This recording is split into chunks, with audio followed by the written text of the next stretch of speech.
Qiyamət surəsi. Mərhəmətli və rəhimli Allahın adı ilə. And içirəm qiyamət gününə. And içirəm peşmançılıq çəkən nəfsə. İnsan elə düşünür ki, biz onun sümüklərini yığa bilməyəcəyik.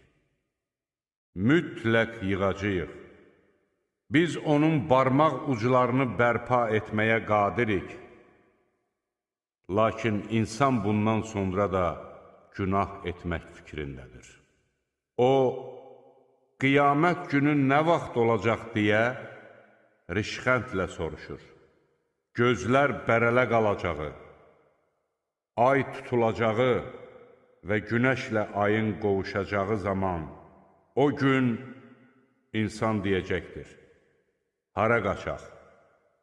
Xeyr, o gün pənah aparılacaq yer tapılmayacaq. O gün qayıdış ancaq sənin Rəbbinə olacaqdır. O gün insana əvvəllər etdiyi və sonraya saxladığı əməlləri barədə xəbər veriləcəkdir.